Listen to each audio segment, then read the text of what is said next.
ಕೊಳಲಿನ ಮೂಲ ಯಾವುದು? ಈಗ ನಾವು ಕೊಳಲು ಅಂದ ತಕ್ಷಣ ನಮ್ಮ ನೆನಪು ಬರೋದು ಮಹಾಭಾರತ, ಕೃಷ್ಣನೇ ನೆನಪು ಬರ್ತಾನೆ. ಹಾಗೆ ವೀಣೆ ಅಂದ ತಕ್ಷಣ ಸರಸ್ವತಿ ನೆನಪಿಗೆ ಬರ್ತಾರೋ ಹಾಗೆ.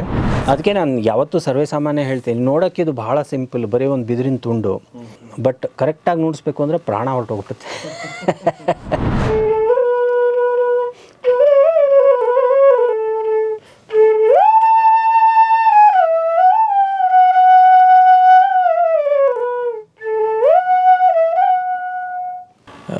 ನಮ್ಮ ತಂದೆ ಇನಿಷಿಯಲಿ ಭಾಳ ಕಷ್ಟಪಟ್ಟರು. ಅವ್ರಿಗೆ ಕೊಳಲಿಗೆ ಗುರುನೇ ಇಲ್ಲ. ಫ್ಲೂಟ್ ರೈಟ್ ಸೈಡಿಗೆ ಬರಬೇಕು, right hands. I am a left hander. ಓ ಹಾಗೆ. ನಮ್ಮ ತಂದೆ ಲೆಫ್ಟ್ ಹ್ಯಾಂಡ್ ನುಡಿಸ್ತಾ ಇದ್ರು, ಹಾಗಾಗಿ ನಾನು ಲೆಫ್ಟ್ ಹ್ಯಾಂಡ್ ನುಡಿಸ್ತೀನಿ. ನನ್ನ ನೋಡ್ಕೊಂಡು ನನ್ನ ಮಗನೂ ಲೆಫ್ಟ್ ಹ್ಯಾಂಡ್ ನುಡಿಸ್ತಾ ಇದ್ದಾನೆ. ನಾನು 3ನೇ ವಯಸ್ಸಿನಲ್ಲಿ ಕಲಿಕೆ ಪ್ರಾರಂಭ ಮಾಡಿದ್ದೆ, ಅವನು 3.5 ವಯಸ್ಸಿಗೆ ಕಾರ್ಯಕ್ರಮನೇ ನೀಡಿದ.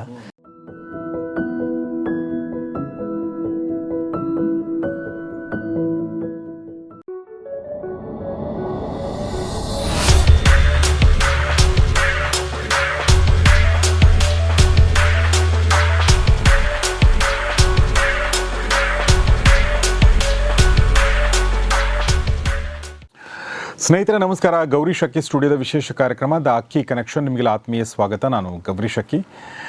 ಇವತ್ತು ಗೌರಿ ಶಕ್ಕಿ ಸ್ಟುಡಿಯೋಗೆ ತುಂಬ ವಿಶೇಷವಾದ ದಿನ. ಯಾಕೆಂದರೆ ಇವತ್ತು ಒಬ್ಬ ಪ್ರಖ್ಯಾತ ಕೊಳಲು ವಾದಕ, ಕೇವಲ ಕರ್ನಾಟಕದಲ್ಲಿ ಮಾತ್ರವಲ್ಲ ದೇಶ ವಿದೇಶಗಳಲ್ಲಿ ತಮ್ಮ ಕೊಳಲು ವಾದನದ ಮೂಲಕ ಪ್ರಸಿದ್ಧಿ ಹೊಂದಿರುವಂಥವರು ಮತ್ತು ನಮ್ಮ ನಾಡಿನ ಹಿರಿಮೆಯನ್ನು ಎತ್ತಿ ಹಿಡಿದಿರುವಂಥವರು.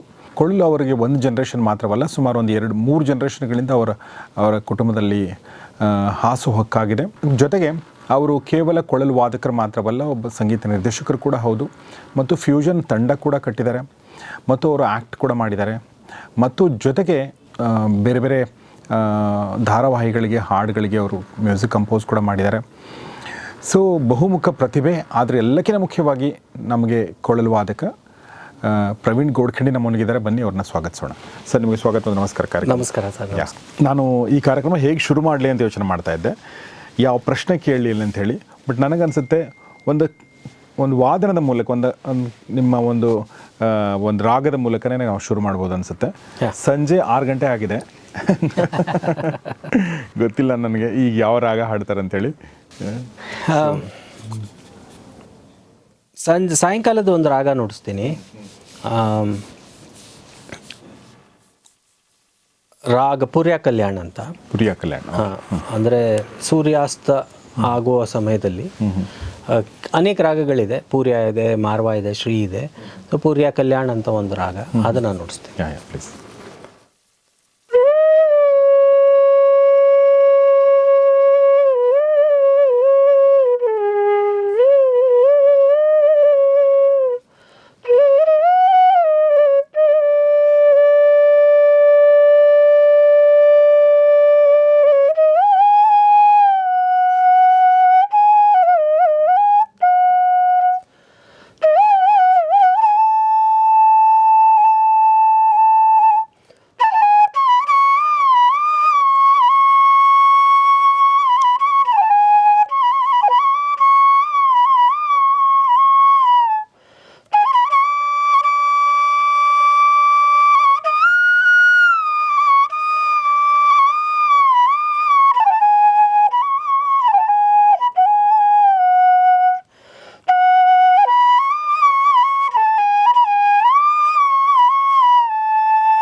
ಬ್ಯೂಟಿಫುಲ್ ಸರ್, ಭಾಳ ಖುಷಿ ಆಯಿತು ಕೇಳ್ತಾ ಇದ್ದರೆ. Thank you. ಅದು ನನಗೆ ಅಂದರೆ ಸಂಜೆ ರಾಗ, ಸಾಯಂಕಾಲ ಒಂದು ಮೆಲಡಿ, ಹೌದು, ಒಂದು ರಿಲ್ಯಾಕ್ಸಿಂಗು ಆ್ಯಂಡ್ ಇಡೀ ದಿನದ ಕೆಲಸ ನೀವು ಮುಗಿಸಿ ಒಂಥರ you are preparing yourself to relax, ಆ ಭಾವನೆ. ಸೊ ಕೃಷ್ಣ ಇದನ್ನೇ ಊದ್ತಿದ್ನ ಈ ಗೋವುಗಳನ್ನೆಲ್ಲ ಕರಿಬೇಕಾದ್ರೆ? ಗೊತ್ತಿಲ್ಲ ಅವ್ರು ಯಾವ ರಾಗ ನುಡಿಸ್ತಿದ್ರು ಇನ್ನೂವರೆಗೂ ಯಾರು ಅದನ್ನು ಉಲ್ಲೇಖ ಮಾಡಿಲ್ಲ. ಬಟ್ ಅದು ನುಡಿಸಿದ ಪರಿಣಾಮ ಏನು ಅಂತ ಅನೇಕ ಜನ ಬರೆದಿದ್ದಾರೆ. So we really don't know ಅವು ಯಾವ ರಾಗ ನುಡಿಸ್ತಾ ಇದ್ರು, ಅದು ಜನಪದ ಶೈಲಿ ಇತ್ತು ಅಥವಾ ಶಾಸ್ತ್ರೀಯ ಸಂಗೀತ ಇತ್ತು. ಒಟ್ಟಿನಲ್ಲಿ ಕೃಷ್ಣನ ನಾವು ಯಾವುದೇ ಚಿತ್ರ ನೋಡಿದ್ರೆ ಅವ್ರ ಕೈಯಲ್ಲಿ ಈ ಥರದ ಒಂದು ಕೊಳಲು ಅಂದರೆ ಚಿಕ್ಕದು, ಹೌದು, ಅವ್ರ ಬಲಭಾಗಕ್ಕೆ ಬರುವಂಥದ್ದು ಅವರು ಚಿತ್ರಗಳಲ್ಲಿ ಇದೆ. ಅಂದರೆ that is the usual thing. Flute right ಸೈಡಿಗೆ ಬರಬೇಕು, right hand. I am a left hander. ಓ ಹಾಗೆ. ನಮ್ಮ ತಂದೆ ಲೆಫ್ಟ್ ಹ್ಯಾಂಡ್ ನುಡಿಸ್ತಾ ಇದ್ರು, ಹಾಗಾಗಿ ನಾನು ಲೆಫ್ಟ್ ಹ್ಯಾಂಡ್ ನುಡಿಸ್ತೇನೆ. ನನ್ನ ನೋಡ್ಕೊಂಡು ನನ್ನ ಮಗನೂ ಲೆಫ್ಟ್ ಹ್ಯಾಂಡ್ ನುಡಿಸ್ತಾ ಇದ್ದಾನೆ. ಸೊ ಈ ಪ್ರಶ್ನೆ ಕೂಡ ಅನೇಕ ಜನ ಕೇಳಿದ್ದಾರೆ, ಅದ್ಯಾಕೆ ನೀವು ಲೆಫ್ಟ್ ಹ್ಯಾಂಡ್ ಬರೆಯೋದನ್ನು ಲೆಫ್ಟ್ ಹ್ಯಾಂಡ್ ಅಂತ? ಇಲ್ಲ, ಬರೆಯೋದು ರೈಟ್ ಹ್ಯಾಂಡು, ಕ್ರಿಕೆಟ್ ಆಡೋದು ರೈಟ್ ಹ್ಯಾಂಡ್, ಎಲ್ಲ ರೈಟ್ ಹ್ಯಾಂಡು, ಫ್ಲೂಟ್ ಮಾತ್ರ ಲೆಫ್ಟ್ ಹ್ಯಾಂಡ್. ಸೊ ಅದೇ ಕೃಷ್ಣಂದು ಕೊಳಲಿನ ಬಗ್ಗೆ ಹೇಳ್ತಾ ಇದ್ನಲ್ಲ. ಸೊ ಈ ಸೈಜಿನ ಕೊಳಲೇನಾಗುತ್ತೆ, ಹೈಯರ್ ಪಿಚ್ ಕೇಳುತ್ತೆ. ಸೊ ಜನರಲಿ ನೀವು ಈಗ ಈ ಜಾತ್ರೆಗಳಲ್ಲಿ ಅಥವಾ ದೇವಸ್ಥಾನದ ಎದುರುಗಳಲ್ಲಿ ಅಥವಾ ಬಲೂನ್ ಮಾರೋರು ಇವರೆಲ್ಲ ಕೊಳಲು ಮಾರಬೇಕಾದ್ರೆ ಹೆಚ್ಚು ಕಮ್ಮಿ ಈ ಸೈಜಿನ ಕೊಳಲನ್ನ ಮಾರ್ತಾರೆ. ಸ್ವಲ್ಪ ಚಿಕ್ಕದಿರ್ಬೋದು, ಆಲ್ಮೋಸ್ಟ್ ಈ ಸೈಜಿನ ಕೊಳಲು ಮಾರ್ತಾರೆ. ಇದು ಜನಪದದಿಂದ ಬಂದಿರೋದ್ರಿಂದ ಈ ಸೈಜಿಂದು ಕೊಳಲನ್ನು ನಾವು ನೋಡ್ತೀವಿ. ಅಂದರೆ ಇದ್ರದ್ದು ದೂರದವರೆಗೂ ಕೇಳುತ್ತೆ, ಇದು ಹೈ ಪಿಚ್ ಆಗಿರೋದು. ಬಟ್ ನಮ್ಗೆ ಶಾಸ್ತ್ರೀಯ ಸಂಗೀತಕ್ಕೆ ಆ ರಾಗಗಳನ್ನ ಅದರ ಭಾವನೆಗಳನ್ನ ಹೊರಹಾಕೋದಕ್ಕೆ ನಮಗೆ ಆ ಗಾಂಭೀರ್ಯ ಬೇಕಾಗುತ್ತೆ. ಸೊ ಹಾಗಾಗಿ ಇದಕ್ಕಿಂತ ಒಂದು ಸಪ್ತಕ ಕೆಳಗಿನ ಒಂದು ಕೊಳಲಿನಲ್ಲಿ ನುಡಿಸಿದ್ರೆ ಅದು ಸೂಕ್ತ ಅಂಥೇಳಿ ಪಂಡಿತ್ ಪನ್ನಾಲಾಲ್ ಘೋಷ್ ಅವರಿಂದ ಇದು ಪ್ರಾರಂಭ ಆಯಿತು. ಸುಮಾರು 40ನೇ ದಶಕದಿಂದ 40 ಅಥವಾ 50ನೇ ದಶಕದಿಂದ ಕ್ಲಾಸಿಕಲ್ ಫ್ಲೂಟ್ ಅಂದರೆ ಈ ಸೈಜಿನ ಕೊಳಲಿನಲ್ಲಿ ನುಡಿಸ್ಬೇಕು ಅಂತ ಅವರೊಂದು ಟ್ರೆಡಿಷನ್ ಸ್ಟಾರ್ಟ್ ಮಾಡಿದ್ರು. ಅವ್ರಿಗಿಂತ ಮುಂಚೆನೂ ಇದ್ದಿರಬಹುದು, ಬಟ್ ನಮಗೆ ಅವರೇ is the doyen of bansuri. So same pitch ಆದ್ರೂ ಇಟ್ಸ್ ಲೈಕ್ ಈಗ ಎಸ್ ಪಿ ಬಾಲಸುಬ್ರಹ್ಮಣ್ಯ ಮತ್ತು ಜಾನಕಿ ಅವರು ಇಬ್ಬರು ಒಂದೇ ಪಿಚ್ಚಲ್ಲಿ ಹಾಡ್ತಾ ಇರ್ತಾರೆ, ಆದರೆ ಒಂದು ಆಕ್ಟೇವ್ ಡಿಫ್ರೆನ್ಸ್ ಇರುತ್ತೆ. ಬಾಲು ಸರ್ದು ಕೆಳಗಿನ ಕೆಳಗಿನ ಆಕ್ಟೇವಲ್ಲಿದ್ದರೆ ಜಾನಕಿ ಅವ್ರದ್ದು ಮೇಲಿರುತ್ತೆ. So male voice female voice same ಇದ್ದರೂ ಪಿಚ್ ಸೇಮ್ ಇದ್ದರೂ ಆಕ್ಟೇವ್ ಡಿಫ್ರೆಂಟ್ ಇರುತ್ತೆ. ಕರೆಕ್ಟ್. ಇದು ಫೀಮೇಲು, ಇದು ಮೇಲು. ಅಷ್ಟೇ. ಇದು ಮೇಲ್ ವಾಯ್ಸಿಗೆ ಸೂಟ್ ಆಗುತ್ತೆ. ಅದೇ ರಾಗ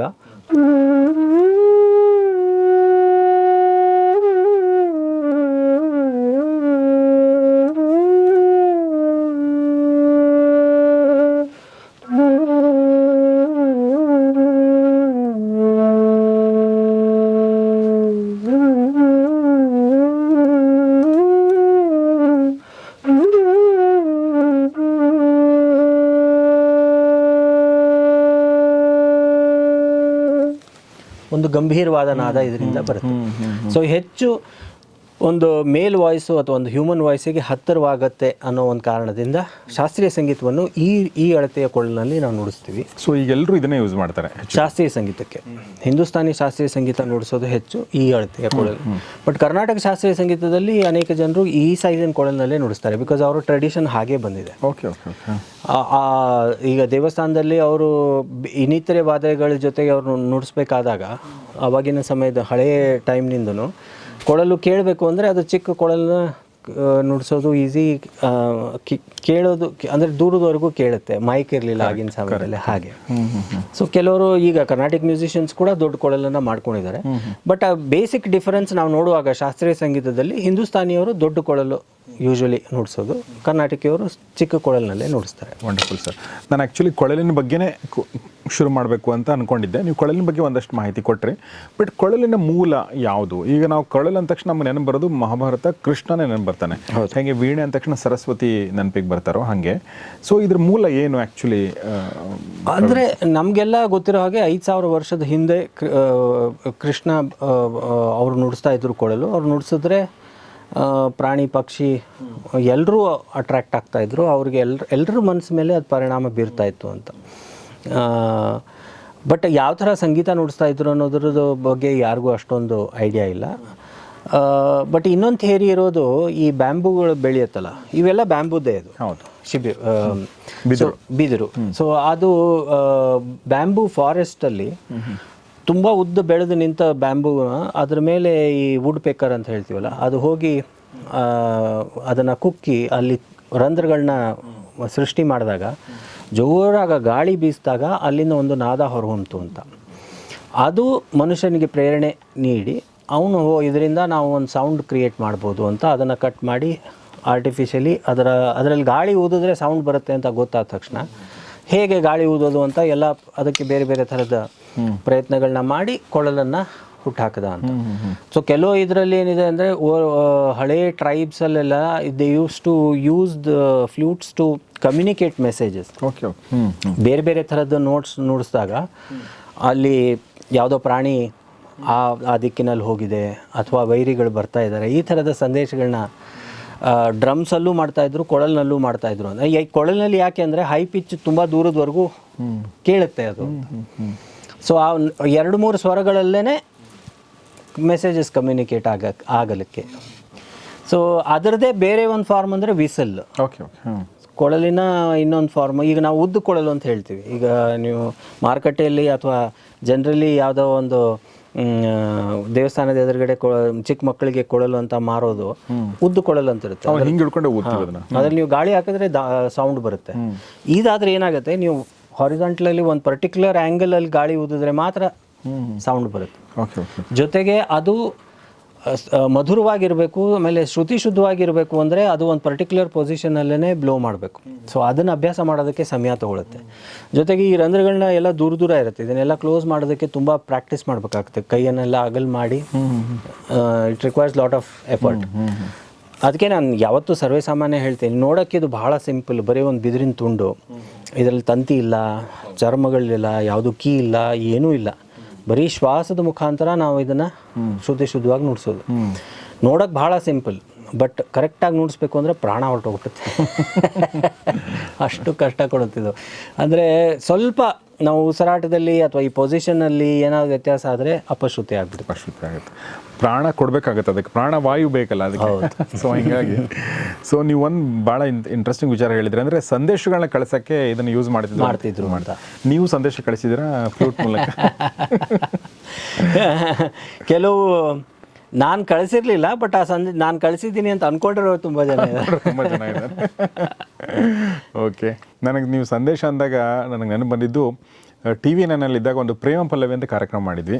ಆ ಕಾರ್ಯಕ್ರಮದಲ್ಲಿ ಪ್ರವೀಣ್ ಗೋಡ್ಕಿಣಿ ಮತ್ತು ಅವರ ಪತ್ನಿ ಸಾರಿಕಾ ಇಬ್ಬರು ಬಂದು ಮಾತಾಡಿದ್ದಂಗೆ ನನಗೆ ಇನ್ನೂ ತುಂಬ ಚೆನ್ನಾಗಿ ನೆನಪಿದೆ. ಅವರು ತಮ್ಮ ಲವ್ ಸ್ಟೋರಿ ಎಲ್ಲ ಹೇಳಿದ್ದು ಕೂಡ ನೆನಪಿದೆ. ಸೊ ಕೊಳಲು ನಿಮಗೆ ಅಭಿಮಾನಿಗಳನ್ನ ಖಂಡಿತ ಸೃಷ್ಟಿ ಮಾಡಿರುತ್ತೆ. ಸಾರಿಕಾ ಅವರು ಕೂಡ ಇದು ಇಷ್ಟ ಆಗಿ ಬಂದಿರೋದ ಹೇಗೆ? ಹೌದೌದು, ಅವಳಿಗೂ ನಾನು ಕೊಳಲು ನುಡಿಸೋದು ಒಂದು ಇಷ್ಟ ಆಯಿತು. ಜೊತೆಗೆ ಅವಳು ಕೊಳಲು ಕಲಿಬೇಕು ಅಂತ ನಮ್ಮ ತಂದೆಯವ್ರ ಹತ್ರ ಬಂದಿದ್ದು. ಸೊ ನಮ್ಮ ತಂದೆಯವ್ರ ಶಿಷ್ಯಳವಳು, ಅವಳು ನುಡಿಸ್ತಾಳೆ ಕೊಳಲು. ಆ್ಯಕ್ಚುಲಿ ವರ್ಷಕ್ಕೆ ಒಂದು ಕಾರ್ಯಕ್ರಮ ನಮ್ಮದು ಗುರುವಂದನ ಅಂತ ನಾವೇನು ಮಾಡ್ತೀವಿ, ಅದರಲ್ಲಿ ಒಂದು ರಾಗ ಅವಳು ಎಲ್ಲರ ಜೊತೆ ಸೇರಿಕೊಂಡು ಅವಳು ನುಡಿಸ್ತಾಳೆ. ಸೊ ಅವಳು ಕೊಳಲು ಮೊದಲು ನಮ್ಮ ತಂದೆಯವ್ರ ಹತ್ರ ಕಲಿತಾ ಇದ್ಲು. ಆಮೇಲೆ ನಾನು ಧಾರವಾಡದಲ್ಲಿ ಇಂಜಿನಿಯರಿಂಗ್ ಮಾಡಬೇಕಾದ್ರೆ ಅವಳು ಅಲ್ಲಿಗೆ ಡಿಗ್ರಿ ಮಾಡೋದಕ್ಕೆ ಅಂತ ಧಾರವಾಡಕ್ಕೆ ಬಂದಳು. ಸೊ ಆ ಕೊಳಲು ಕಲಿಯೋದು ನಿಲ್ಬಾರ್ದು ಅಂತ ನನ್ನ ಹತ್ರ ಕೊಳಲು ಕಲೀಲಿಕ್ಕೆ ಪ್ರಾರಂಭ ಮಾಡಿದ್ಲು. ಇವೆಂಚುಲಿ ಮದುವೆ ಆಯಿತು. ಸಮಾಗಮ. ಹೌದು, ಅವಳಿಗೆ ಸಂಗೀತದ ಬಗ್ಗೆ ಒಲವು ಇರೋದ್ರಿಂದನೇ ನನಗೆ ಅನುಕೂಲ ಆಯಿತು, ಅಂದರೆ ನನ್ನ ಕರಿಯರಿಗೆ. ಜೊತೆಗೆ ಈಗ ನನ್ನ ಮಗನೂ ಕೊಳಲನ್ನೇ ಆಯ್ಕೆ ಮಾಡಿಕೊಂಡು ಅದನ್ನೇ ತನ್ನ ವೃತ್ತಿಯಾಗಿ ಆಯ್ಕೆ ಮಾಡ್ಕೊಂಡಿರೋದ್ರಿಂದ ಅವಳ ಸಪೋರ್ಟ್ ತುಂಬ ಹೆಲ್ಪ್ ಆಗಿದೆ. ಇಬ್ಬರೂ ಟ್ರಾವೆಲಿಂಗಲ್ಲಿ ಇರ್ತೀವಿ, ಕೆಲವು ಸತಿ ಒಟ್ಟಿಗೆ ಜುಗಲ್ಬಂದಿ ಕಾರ್ಯಕ್ರಮಗಳಿಗೆ ಹೋಗ್ತೀವಿ, ಕೆಲವು ಸತಿ ಅವ್ನು ಬೇರೆ ಹೋಗಿರ್ತಾನೆ, ನಾನು ಬೇರೆ ಹೋಗಿರ್ತೀನಿ. ಸೊ ಆ ನಿಟ್ಟಿನಲ್ಲಿ ಅವಳ ಪಾತ್ರ ಭಾಳ ಮುಖ್ಯ. ಈಗ ನನಗೊಬ್ಬ ಮಗಳು ಇದ್ದಾಳೆ, ಸುರೀಲಿ ಅಂತ. ಅವಳು 11 ವರ್ಷ. ಅವಳು ಕೂಡ ಕಥಕ್ ಮತ್ತು ಗಾಯನ ಕಲಿತಾ ಇದ್ದಾಳೆ. ಸೊ ಜೊತೆಗೆ ಸಾರಿಕಾ ಇವಾಗ ಪೇಂಟಿಂಗು, ಆಮೇಲೆ she has a sweet bakes ಅಂತ ಕೇಕು ಮತ್ತು ಪೇಸ್ಟ್ರೀಸ್ ಆನ್ ಆರ್ಡರ್ ಮಾಡ್ತಾಳೆ. ಪೇಂಟಿಂಗ್ಸ್ ಕೂಡ on order, wall paintings. She paints. So ಚಿಕ್ಕ ಪುಟ್ಟ ಎಕ್ಸಿಬಿಷನ್ಸ್ ಆಲ್ರೆಡಿ ಮಾಡ್ತಾ ಇದ್ದಾಳೆ. ಕಲರ್ ಕಲ್ಚರ್ ಅಂತ ಅವ್ರದ್ದೊಂದು ಇದು ಇದೆ. ಈಗ ಇತ್ತೀಚೆಗೆ ಒಂದು ಕ್ಯಾಲೆಂಡರ್ ಕೂಡ ಬಿಡುಗಡೆ ಮಾಡಿದ್ದಾರೆ ಮುಂದಿನ ವರ್ಷದ್ದು. ಸೊ ಅವಳು ಅದರಲ್ಲಿ ಬ್ಯುಸಿ ಇರ್ತಾಳೆ. ನಮ್ಮ 4 ಜನ ನಾವು ಕಲೆಯಲ್ಲಿ ಬೇರೆ ಬೇರೆ ರೀತಿಯಲ್ಲಿ ನಾವು 4 ಜನ ಬ್ಯುಸಿಯಾಗಿದ್ದೀವಿ. ನಮ್ಮ ತಂದೆ, ನಮ್ಮ ತಾಯಿ ಮೇನ್ ಸಪೋರ್ಟು. ನಮ್ಮ ತಂದೆ ನೀಡಿದ ಮಾರ್ಗದರ್ಶನದ ತೋರಿಸಿದ ದಾರಿಯಲ್ಲಿ ನಾವು ನೋಡ್ಕೊಂಡು ಹೋಗೋ ಪ್ರಯತ್ನ ಮಾಡ್ತಾ ಇದ್ದೀವಿ. Wonderful sir. ನಾನು ನೀವು ಮುಂಚೆ ಭೇಟಿಯಾದಾಗ ಸುರೀಲಿ ಇನ್ನೂ ಚಿಕ್ಕವಳಿದ್ಲೋ ಏನೋ ಬಂದಿರಲಿಲ್ಲ, ಹುಟ್ಟಿರಲಿಲ್ಲ ಅನ್ಸುತ್ತೆ. ಸೊ ಈಗ 4 ಜನರ ಸಂಸಾರ ಮತ್ತು ಎಲ್ಲರೂ ಅಂದರೆ ಕಲೆ, ಸಾಹಿತ್ಯ, ಕಲೆ ಮತ್ತು ಸಂಗೀತ ಇದಕ್ಕೆ ಸಂಬಂಧಪಟ್ಟಂತಲೇ ಎಲ್ಲರೂ ಬ್ಯೂಟಿಫುಲ್ ಅಂತ ಅನ್ಸುತ್ತೆ ನನಗೆ. ಮತ್ತು ಈಗ ನಿಮ್ಮ ಮಗನ ಬಗ್ಗೆ ಷಡ್ಜ್ ಅಲ್ವಾ ಮಗನ ಹೆಸರು? ಹೌದು, ಷಡ್ಜ್. ನಾವು ಷಡಜ್ ಅಂತಾನೆ ಹೆಸರಿಟ್ಟಿದ್ದೀವಿ. ಷಡಜ್, ಹಾಂ. ಷಡ್ಜ ಅದು ನಾವು ಇಲ್ಲಿ ಕರ್ನಾಟಕದಲ್ಲಿ ಷಡ್ಜ ಅಂತೀವಿ, ಉತ್ತರ ಹಿಂದೂಸ್ತಾನದಲ್ಲಿ ಷಡಜ್ ಅಂತೀವಿ. ಷಡ್ಜ ಅಂದರೆ ಸಾರೆಗಮ ಪದ ನಿಸ ಸಾ ಏನದ ಅದರ ಫುಲ್ ಫಾರ್ಮ್ ಷಡಜ್. ಯಾಕಂದ್ರೆ ಇಟ್ಟಿದೆ ಹೆಸರು? ಮೂಲ ಸ್ವರ ಅದು ಬಹಳ ಮುಖ್ಯವಾದ, ಅದಿಲ್ಲ ಅಂದರೆ ಸಂಗೀತನೇ ಇಲ್ಲ. Okay okay. ತಂಬೂರಿ ಕೂಡಿಸೋದನ್ನು ನಾವು ಷಡ್ಜಕ್ಕೆ, ಎಲ್ಲ ಷಡ್ಜಕ್ಕೆ ಬಹಳ ಪ್ರಾಮುಖ್ಯತೆ, ಅದೊಂದು ಓಂಕಾರ ಇದ್ದಂಗೆ. ಸೊ ಮೊದಲನೇ ಮಗ ಅಲ್ಲ, ಹೀಗಾಗಿ ಷಡಜ್ ಅಂತೇಳಿ ಹೆಸರಿಟ್ವಿ. ಅದು ಆ್ಯಕ್ಚುಲಿ ಷಡಜ್ಜು ಹಿಂದಿ ಮತ್ತು ಹಿಂದೂಸ್ತಾನಿ ಸಂಗೀತದಲ್ಲಿ ಹೇಳ್ತೀವಿ. ಷಡ್ಜದ ಅಪಭ್ರಂಶ ಆಗಿರೋದು ಪದ ಅದು ಷಡಜ್. ಸೊ ಷಡಜ್ಜು ಕೂಡ ಒಂದು ನ್ಯಾಚುರಲ್ ಆಗಿ ಕೊಳಲು ಬಂದ್ಬಿಡ್ತಾ ಅಂದರೆ ಏನೋ ಇಟ್ ವಾಸ್, ಯಾಕೆಂದರೆ ಕರಿಯರ್ ಆಗಿ ಚೂಸ್ ಮಾಡ್ಕೊಳ್ಳೋದಿದೆಯಲ್ಲ, ದಟ್ ಇಸ್ ವೆರಿ ಇಂಪಾರ್ಟೆಂಟ್. ರಕ್ತಗತವಾಗಿ ಬಂದಿದೆ ಅವನಿಗೆ. ಜೊತೆಗೆ ಅವನು ಚಿಕ್ಕ 6 ತಿಂಗಳ ಮಗು ಇದ್ದಾಗಲೂ ನಮ್ಮ ತಂದೆ ಅವ್ರ ತೊಡೆ ಮೇಲೆ ಹಾಕ್ಕೊಂಡು ಪಾಠ ಮಾಡ್ತಾಯಿದ್ರು. ಸೊ ಹೀಗಾಗಿ ಒಂದು ಬಾಯಾಗ ಬೆರಳಿಟ್ಕೊಂಡು ಬರೀ ಕೊಳಲನ್ನು ಕೇಳಿಸ್ಕೊಂಡು ಬೆಳೆದಿದ್ದವನು. ಭಾಳ ದಿನ ಅವನು ಬೇರೆ ಆಟಗಳನ್ನ, ಈ ಕಾರು ಅಥವಾ ಈ ಥರದ ಬೈಕು ಈ ಥರದ್ದೇನೂ ಆಸೆ ಪಡಲೇ ಇಲ್ಲ ಅವನು. ಎಲೆಕ್ಟ್ರಾನಿಕ್ ತಬ್ಲಾ, ಎಲೆಕ್ಟ್ರಾನಿಕ್ ತಂಬೂರಿ ಇವೆರಡಿದ್ಬಿಟ್ರೆ ಸಾಕು. ಅದ್ರ ಜೊತೆನೇ ಆಟ ಒಂದು. ತಂಬೂರಿ ಶ್ರುತಿ ಮಾಡೋದು, ಅದಕ್ಕೆ ತಬ್ಲಾ ಸೇರಿಸೋದು, ತಬ್ಲಾ ಟ್ಯೂನ್ ಚೇಂಜ್ ಮಾಡೋದು, ಅದಕ್ಕೆ ತಂಬೂರಿ ಶ್ರುತಿ ಮಾಡೋದು. ಸೊ ಭಾಳ ಇನ್ನೂ ಮಾತಾಗಿ ಬರ್ತಾ ಇರಲಿಲ್ಲ, ಬಟ್ ಅವಾಗ ಶ್ರುತಿ ಜ್ಞಾನ, ಲಯ ಜ್ಞಾನ ಇತ್ತು. ಸೊ ದೈವದತ್ತವಾಗಿ ಅವನಿಗೆ ಅದು ಕೊಡುಗೆ ಅಂತ ಇದ್ದಾಗ ಆಬ್ವಿಯಸ್ಲಿ ಅವನು ಆ ಮಾರ್ಗದಲ್ಲೇ ಹೋಗ್ತಾನೆ ಅಂತ ಗೊತ್ತಿತ್ತು. ಅವನು 3ನೇ ವಯಸ್ಸಿನಲ್ಲಿ ಅವನು ಮೊದಲನೇ ಕಾರ್ಯಕ್ರಮ ರವೀಂದ್ರ ಕಲಾಕ್ಷೇತ್ರದಲ್ಲಿ ನೀಡಿದ್ದಾನೆ. ನಾನು 3ನೇ ವಯಸ್ಸಿನಲ್ಲಿ ಕಲಿಕೆ ಪ್ರಾರಂಭ ಮಾಡಿದ್ದೆ, ಅವನು 3.5 ವಯಸ್ಸಿಗೆ ಕಾರ್ಯಕ್ರಮನೇ ನೀಡಿದ.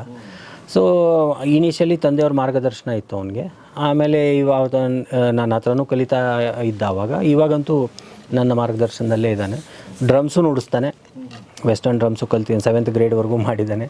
ಸೊ ಬಟ್ ಫ್ಲೂಟ್ ಮೇಯ್ನಾಗಿ ಇಟ್ಕೊಂಡು ಈಗ ತಂದೆ ಆದ ಒಂದು ಏನು ಅಂತಾರೆ, ಅವನದೇ ಆದ ಒಂದು ಜಾಗ ಸೃಷ್ಟಿ ಮಾಡ್ಕೊಳ್ತಾ ಇದ್ದಾನೆ ಶಾಸ್ತ್ರೀಯ ಸಂಗೀತದ ಒಂದು ಇದರಲ್ಲಿ. ಜೊತೆಗೆ ಕೆಲವು ಕಂಪೋಸಿಷನ್ಸ್ ಮಾಡ್ತಾನೆ, ಕೆಲವು ರೆಕಾರ್ಡಿಂಗ್ಸಿಗೆಲ್ಲ ನುಡಿಸ್ತಾ ಇದ್ದಾನೆ. ನಮ್ಮ ತಂದೆ ಇನಿಷಿಯಲಿ ಭಾಳ ಕಷ್ಟಪಟ್ಟರು. ಅವ್ರಿಗೆ ಕೊಳಲಿಗೆ ಗುರುನೇ ಇಲ್ಲ. ಹೌದಾ? ಏಕಲವ್ಯ ಅಂತಾರೆ, ಅವ್ರು ಬರೀ ರೇಡಿಯೋದಲ್ಲಿ ಕೇಳಿ ಹೀಗೆ ನುಡಿಸಿರ್ಬಹುದು ಅಂತ. ಕೊಳಲು ತಯಾರು ಮಾಡೋದ್ರಿಂದ ಹಿಡ್ಕೊಂಡು ರಾಗಗಳನ್ನ ನುಡಿಸೋವರೆಗೂ ಎಲ್ಲ ಸ್ವಪ್ರಯತ್ನ ಅವ್ರದ್ದು. ನಾನು ನಿಮ್ಮ ತಂದೆಯವ್ರ ಬಗ್ಗೆ ಕೇಳ್ತೀನಿ, ಬಟ್ ಅದಕ್ಕಿಂತ ಮುಂಚೆ ಈ ಒಂದು ಸಂದರ್ಭಕ್ಕೆ ಸರಿಯಾಗಿ ನನಗೆ, ಈಗ ನೀವು ಒಬ್ಬ ವಾದಕರಾಗಿ, ಒಬ್ಬ ಸಂಗೀತಗಾರರಾಗಿ ನೀವು ಜನರ ಮೂಡ್ ಜೊತೆ ಕೂಡ ನೀವು ಆಟ ಆಡಿಕೊಂಡು ನೀವು ಪ್ಲೇ ಮಾಡ್ಕೊಂಡು ಹೋಗ್ತೀರಾ. ಆದರೆ ನಿಮ್ಮದು ಒಂದು ಫೇವ್ರೇಟ್ ಅಂತ ಇರುತ್ತೆ ಅಲ್ವಾ? ಸೊ ಆ ಥರದ್ದು ನಿಮ್ಮ ಫೇವ್ರೇಟ್ ರಾಗ ಯಾವುದು, ಅದನ್ನು ನಮಗೆ ತೋರಿಸ್ಬೋದಾ? ಮತ್ತು ಯಾಕೆ ಅಂತ ಕೂಡ ಹೇಳಬೇಕು. ನಂದು ಒಂದೇ ಒಂದು ಫೇವ್ರೇಟ್ ಅಂತ ಹೇಳೋದು ಕಷ್ಟ. ಬೇರೆ ಬೇರೆ ಸಮಯದಲ್ಲಿ ಬೇರೆ ಬೇರೆ ಇತ್ತು, ಕಲಿಕೆ ಸಮಯದಲ್ಲಿ ಬೇರೆ ಇತ್ತು. ಬಟ್ ಇವಾಗ ನಾನು ಅನೇಕ ಕಾರ್ಯಕ್ರಮಗಳಲ್ಲಿ ಪಹಾಡಿ ಅಂತ ನುಡಿಸ್ತೀನಿ. ಅದು ನೈಸರ್ಗಿಕ ಸೌಂದರ್ಯವನ್ನು ಬಿಂಬಿಸುವಂಥ ಒಂದು ರಾಗ. ಓಕೆ. ಸೊ ಅದು ನನಗೂ ತುಂಬ ಇಷ್ಟ, ಯಾಕೆಂದರೆ ಅದರಲ್ಲಿ ನನಗೆ ಭಾಳಷ್ಟು ಸ್ಕೋಪ್ ಇದೆ. ಅದನ್ನು ಯಾವ ರೀತಿಯಲ್ಲಿ ಬೇಕಾದರೂ ನಾನು ಪ್ರೆಸೆಂಟ್ ಮಾಡ್ಬೋದು. ಸೌಂದರ್ಯವನ್ನು ಬಿಂಬಿಸೋದು, ಶೃಂಗಾರ ರಸ, ಹಾಗಾಗಿ ನನಗದು ಭಾಳ ಪ್ರೀತಿ ಅದ್ರ ಮೇಲೆ. ಆ್ಯಂಡ್ ಆ ಪಹಾಡಿ ರಾಗ ಆಧಾರಿತ ಎಷ್ಟೊಂದು ಗೀತೆಗಳಿದೆ, ಅದೂ ಎಲ್ಲ ನಂಗೆ ತುಂಬ ಇಷ್ಟ. ಫಾರ್ ಎಕ್ಸಾಂಪಲ್ ಇವಾಗ ಹಿಂದಿದು ನುಡ್ಸೇ ಬಿಡ್ತೀನಿ. ಮೊದಲು ಸ್ವಲ್ಪ ಆಲಾಪ್ ನುಡಿಸ್ತೀನಿ, ಆಮೇಲೆ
ಲಗ್ ಜಾಗಲಿ, ಬ್ಯೂಟಿಫುಲ್ ಬ್ಯೂಟಿಫುಲ್. ಓಕೆ. ಈ ಥರ ಅನೇಕ ಗೀತೆಗಳಿದೆ.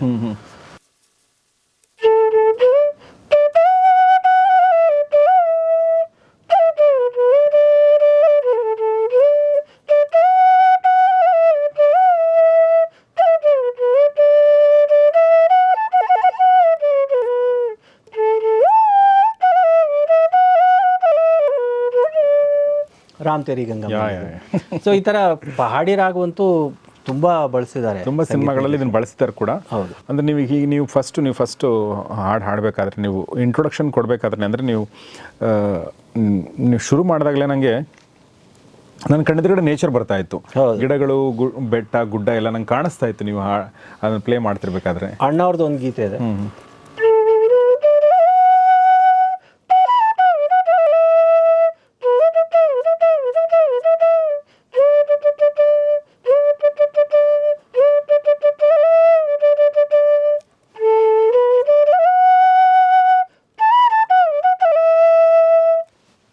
ಆಗುಂಬೆಯ ಪ್ರೇಮ. ಸೊ ಈ ಥರ ಎಲ್ಲವೂ ನೋಡಿ, ಯಾವಾಗ ನೇಚರು ಅಥವಾ ಒಂದು ರೊಮ್ಯಾನ್ಸ್ ಅಂತಿದ್ದಾಗ ಹೆಚ್ಚು ಪಹಾಡಿ ಒಂಥರ ಟ್ರಂಪ್ ಕಾರ್ಡ್ ಇದ್ದಾಗ.